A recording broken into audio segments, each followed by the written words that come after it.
Channel YouTube aku. Di video kali ini aku mau makan samyang dengan 10 cabai rawit merah. Dan di video kali ini aku juga mau cerita pengalaman aku dulu waktu dapat beasiswa, gimana perjuangannya. Semoga buat kalian yang saat ini lagi bingung, lagi galau, pengen kuliah atau enggak, semoga bisa terinspirasi dan juga bisa memotivasi kalian. Jadi tanpa perlu panjang kali lebar lagi, langsung aja kita mulai ke videonya. Tuh, kalian bisa lihat cabenya. Ini samyangnya aku pakai yang warna kayak gini nih, yang warna pink ya. Tuh. Mari makan.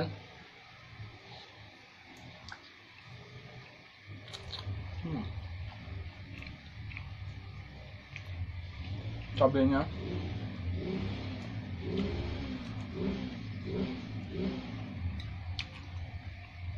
Di tahun 2015 itu aku lulus sekolah. Nah, sebelum lulus itu kan kita harus ngikutin beberapa tahapan gitu kan. Itu tuh dimulai dari bulan satuan kalau nggak salah. Nah, bulan 1 tuh udah mulai rame tuh gencar-gencar promosi atau sosialisasi kampus-kampus ke sekolah-sekolah gitu. Nah, kebetulan tahun-tahun itu kakak-kakak tingkat aku ini yang dapat beasiswa terus yang kuliah itu tuh pada datang kayak sosialisasi kampus mereka itu dari Universitas Bengkulu, dari Politeknik, dari Universitas Lampung dan lain-lainnya gitu, banyak banget yang datang gitu. Nggak nyangka sih bakal banyak yang datang tahun itu karena sekolahku tuh jauh banget loh, kayak aku tuh di pedalaman banget gitu, sekitar 5 sampai 5 jaman dari kota gitu. Tapi ternyata tahun itu tuh rame banget yang datang buat sosialisasi. Saking banyaknya orang-orang yang sosialisasi itu, terpinginlah aku untuk kuliah saat itu.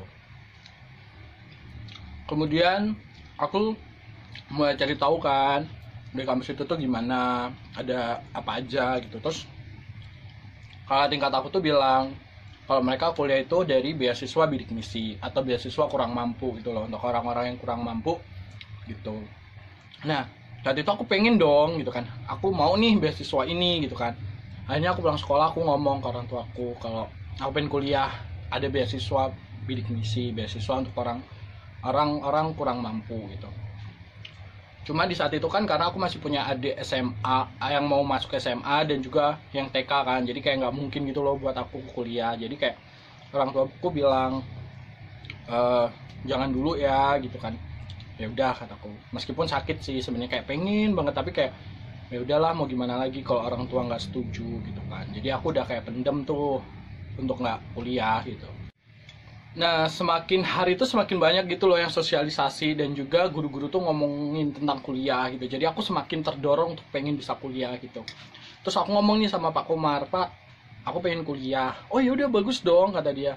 Nanti coba aja daftar SNPTN, SBM gitu kan. Pokoknya ikutin aja semua itu. Tapi aku ngomong, Pak, aku tapi nggak boleh sama orang tua aku buat ikut kuliah gitu kan. Nggak apa-apa kan ada beasiswa kata dia kan. Iya Pak, tapi orang tua aku nggak ngizinin, gimana ya Pak gitu kan. Oh ya udah nggak usah kalau kayak gitu, kalau orang tua nggak ngizinin. Di situ tuh kayak hancur banget nih gitu kan. Karena aku tuh lagi proses, lagi semangatnya belajar tuh. Karena kan aku dari peringkat kelas 2 itu peringkat 8, terus peringkat 5, terus peringkat 3, terus peringkat 1. Karena aku semangat banget buat belajar gitu kan. Terus setelah itu tuh kayak hancur gitu, kayak udah malas belajar, kayak lost gitu loh. Kayak bodo amat deh mau nilai lo berapa juga terserah gitu, kayak percuma juga nggak bakal kuliah gitu. Dan ada satu ketika di saat les, saat itu ada les fisika sama Pak Omar. Di situ tuh dibahas lagi tuh kuliah, dibahas lagi gitu. Aku di saat itu nangis jadi-jadinya nangis. Pak Komar itu lagi menjelaskan tentang kuliah, menjelaskan tentang semuanya lah pokoknya gitu. Aku nangis, aku sambil kayak gini, aku gini nangis. Aku nangis terus sama temanku Erna namanya tuh, dia ngomong, yaudah nggak apa-apa, nggak kuliah juga nggak apa-apa kok, itu sabar, aku juga nggak kuliah gitu kan. Cuma di situ tuh rasa menggebu-gebuku tuh masih tinggi banget pengen kuliah gitu. Cuma ya mau gimana gitu kan, orang tua aku nggak setuju saat itu gitu. Jadi ya udah, aku gimana ya, meredakan ego nggak bisa, tapi untuk melawan ego juga nggak bisa. Jadi cuma bisa nangis saat itu. Aku bener-bener nangis. Semua satu kelas tahu aku nangis saat itu. Cuma Pak Komar bilang, yaudah nggak apa-apa, biarin aja, jangan diganggu, jangan diapa-apain, udah biarin dia nangis gitu kan. Karena saat itu yang dibahas di les itu cuma kuliah gitu. Jadi ya udahlah, terjadilah aku nangis sore itu.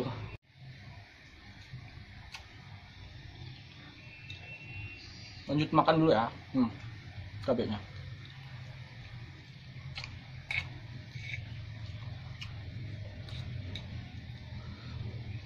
Jadi karena pengen banget kuliah, Pak Komar tuh akhirnya datang ke meja aku waktu pelajaran fisika di hari yang beda ya. Terus ngomong, nanti jam 2 ke sekolah ya, kata dia. Oh iya Pak, kataku kan. Akhirnya jam 2 itu aku ke sekolah. Karena di saat itu tuh lagi ada lomba UKS. Aku kira aku disuruh bantu untuk bantuin lomba UKS itu gitu kan. Karena aku sering banget ikut lomba-lomba juga kan.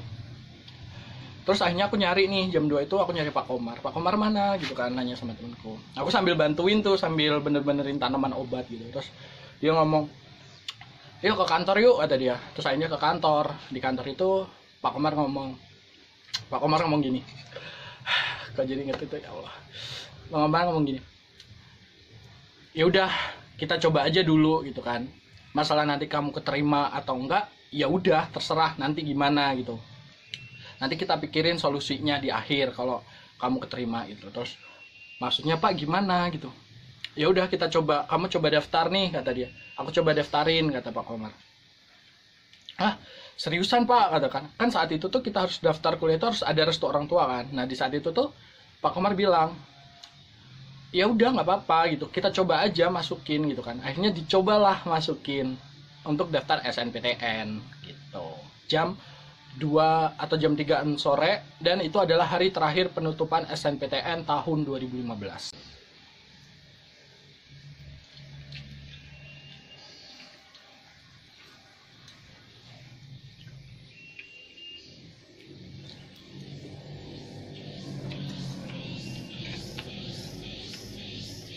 Terus Pak Komar bilang ke aku, ya ini ada Politeknik, kamu mau coba daftar nggak? Di sana ada beasiswa bidik misi juga, kayak full beasiswa juga gitu. Kamu mau nggak? Kata dia. Oh iya Pak mau. Terus Pak Komar bilang, kamu mau jurusan apa? Kata dia.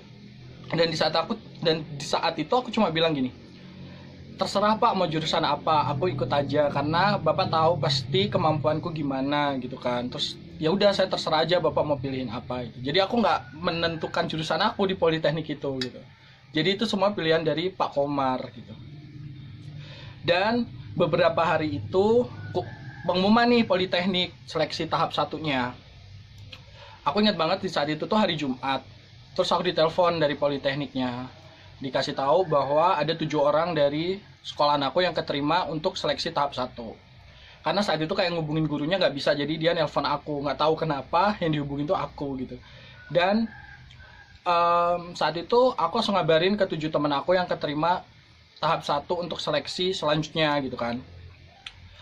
Di saat itu aku tambah bingung nih, tambah bimbang. Waduh, ntar kok aku keterima gimana nih? Kalau nggak aku ambil pasti sekolah aku di ban gitu kan. Karena dulu tuh lagi zaman-zamannya kalau kita nggak diambil beasiswanya bakal diblokir atau bakal di ban gitu loh sama universitas. Jadi kayak agak ada ketakutan tersendiri juga gitu. Dan hari itu tuh hari Jumat kan, jadi hari Jumat tuh hari pasaran di desa aku. Terus aku ke rumah Ulan, karena rumah dia tuh kan depannya pasar. Terus aku ngomong sama Ulan, dia lagi jualan gitu kan. Terus aku ngomong, Ulan aku keterima beasiswa di Politeknik gitu. Wah bagus dong gitu kan. Akhirnya tersebarlah itu berita ke seluruh desa Datarajan. Terus ini agak sedih sih sebenarnya. Ada beberapa orang yang ngomong gitu loh ke aku kayak, kamu tuh orang miskin aja banyak gaya, pengen kuliah, terlalu banyak mimpi, kayak gitu-gitu. Kamu tuh gila apa gimana gitu. Sumpah saat itu kayak, sakit banget rasanya. Cuma aku percaya, aku harus terus berjuang buat mimpi aku gitu. Sambil menunggu untuk tahap kedua, itu kan agak lama. Jadi di sela-sela menunggu ke tahap 2 itu, aku ikut tes SBM. Karena buat memastikan lagi gitu loh. Karena kan itu masih tahap 1 kan, tahap 2 belum tentu kita lolos. Jadi aku masih ikut SBM. Nah akhirnya di SBM itu aku berangkatlah ke kota. Saat itu aku cuma pegang uang sekitar 100.000 kalau nggak salah. Itu aku dapat dari aku ngojekin mbakku atau kakak tingkatku, namanya Nuning tapi udah kayak mbakku sendiri. Dulu dia kan lagi kerja di tukang bakso. Nah jadi tiap pagi atau tiap sore itu aku nganter jemput dia gitu kan. Nanti dibayar 10, 5.000 gitu. Dan akhirnya terkumpul uangnya untuk berangkat aku ke Bandar Lampung. Sedangkan kayak teman-teman aku yang SBM itu mereka pada nyewa mobil, tapi itu tuh kayak harganya terlalu mahal buat aku. Kalau naik bis kan lebih murah, cuma 25.000 aja gitu. Jadi aku memilih untuk naik bis di Hamin satunya gitu kan.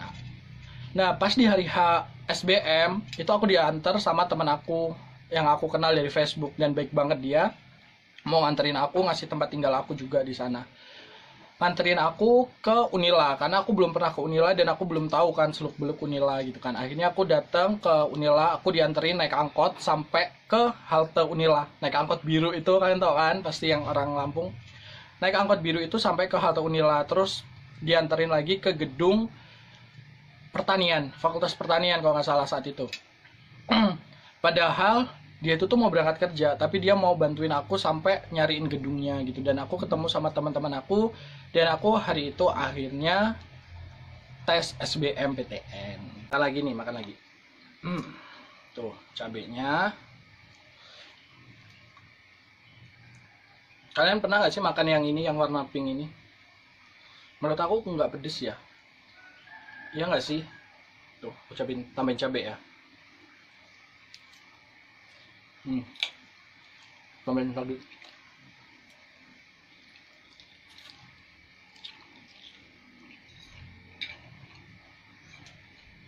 Nah, ternyata hasil SBM-nya juga sama kayak hasil SNPTN-nya. Kita semua gagal, nggak ada yang keterima di SBM. Dan harapan satu-satunya tinggal di Politeknik tadi, gitu kan. Akhirnya datanglah tuh hari untuk visit dari orang-orang Politeknik untuk melihat kondisi rumah atau kita tuh layak atau nggak sih untuk dapetin beasiswa gitu kan. Saat itu aku dapet gilirannya agak sore. Terus saat itu tuh akhirnya datang dan dilihat kondisi rumahnya, dilihat semuanya dari belakang, depan, kiri, semuanya dilihat pokoknya, untuk ngelihat bahwa kita tuh layak atau enggak untuk dapat beasiswa itu. Dan setelah SBM itu kayak aku udah hopeless, bener-bener hopeless. Aku udah nggak ada semangat, ujian juga nggak ada semangat, semuanya pokoknya udah hopeless, kayak udah nggak ada harapan. Aku cuma bilang gini ke Allah dalam doaku, aku cuma bilang gini, ya Allah, kalau jalan suksesku dengan kuliah maka permudahkan. Tapi jika tidak, tolong jangan berikan harapan dan kepinginan lagi gitu loh untuk aku kuliah. Tapi ternyata setelah doa itu aku pengen banget malahan nambah kuliah gitu loh. Dan setelah 1 minggu dari visit itu, pengumuman nih Politeknik. Dan alhamdulillahnya kita berenam keterima. Satu temanku nggak keterima, jadi kita cuma berenam. Dan yang diambil cuma 5 orang, 1 orang nggak diambil. Dan di saat itu aku juga bingung, gimana nih ngomong ke orang tua gitu kan, karena aku saat itu kan orang tuaku belum tahu kalau aku daftar kuliah kan. Dan sore hari aku putuskan untuk ngomong ke bapak. Aku ngomong, Pak, aku keterima beasiswa bidik misi di Politeknik Negeri Lampung gitu kan. Terus bapakku bilang gini, ya udah, kalau memang mau kuliah ya udah kuliah, kita berjuang bareng-bareng, bapak berjuang di rumah, kamu berjuang di kampus. Sumpah rasanya. Terus di saat itu aku langsung kayak bener-bener semangat banget buat kuliah. Dan alhamdulillahnya saat itu aku bisa berangkat kuliah. Lanjut makan.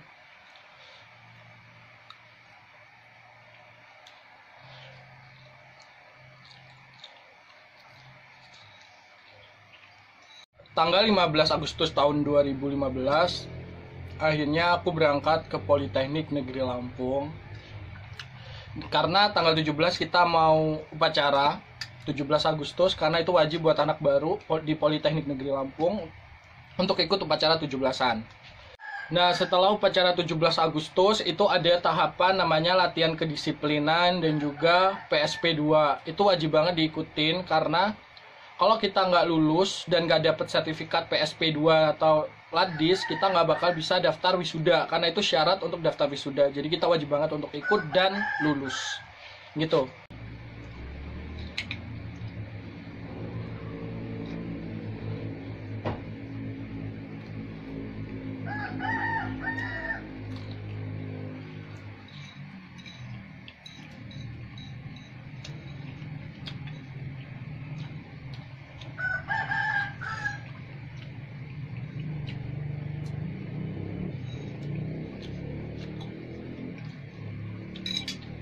mie samyamku udah habis.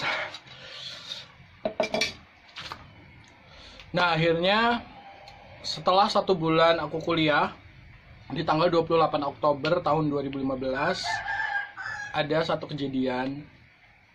Adikku yang paling kecil itu kecelakaan, dan mata sebelah kanannya tuh kena plat motor gitu loh. Jadi harus dioperasi saat itu. Dan itu adalah pertama kali uang beasiswaku juga keluar. Uang dari bidik misi itu. Di saat itu aku ingat banget, itu lagi pelajaran agama jam 10 siang. Terus aku langsung, sorenya aku langsung ke rumah sakit. Itu sekitar 2 jam perjalanan dari kampusku. Terus di saat itu aku ketemu sama bapak, aku bilang gini ke bapak, ya udah Pak, ini uangnya dipakai aja. Terus aku nggak usah lanjut kuliah, nggak apa-apa, aku tak kerja aja gitu kan. Terus kata bapak, udah uangnya kamu pegang, kamu pakai buat keperluan kuliah gitu kan, nggak usah berhenti kuliah, udah berangkat sejauh ini, dan udah kamu fokus aja buat kuliah gitu. Padahal udah, di saat itu aku udah kayak udah ikhlas banget, ya udahlah aku nggak usah kuliah, aku mau kerja aja gitu kan, buat bantuin orang tua. Cuma bapakku bilang, yang awalnya nggak ngerestuin, terus malah orang tuaku, bapakku bilang ya udah nggak apa-apa, lanjutin aja kuliahnya gitu. Itu benar-benar tersentuh banget, dan aku semangat banget buat kuliah. Dan sampai akhirnya di tanggal berapa ya, 28 atau tanggal 25 deh, 25 September 2018 aku wisuda. Dan selama perjalanan selama 3 tahun itu juga banyak banget cerita menarik yang pasti aku bakal ceritain ke kalian di next video. Kalau kalian mau, aku bakal ceritain perjalanan 3 tahun itu dari proses ladis sampai aku wisuda. Oke? Jadi video kali ini cukup sampai di sini. Sampai bertemu di video-video selanjutnya. Bye. Dan di sini aku mau pesan buat teman-teman bahwa restu orang tua itu penting banget. Restu orang tua itu bakal berguna banget buat kelancaran kalian. Jadi mintalah restu ke orang tua kalian jika kalian mau memulai sesuatu. Itu tuh penting banget. Dan juga jangan pernah takut untuk bermimpi. Karena aku aja yang orang kampung, orang desa, yang tinggal di pelosok aja bisa, apalagi kalian gitu. Jangan pernah takut bermimpi. Jangan pernah berhenti untuk mengejar mimpi kalian. Berjuang terus. Karena nggak akan ada orang yang mau memperjuangkan mimpi kalian kalau bukan kalian sendiri. Jadi, believe in your dream and believe in yourself. And go ahead.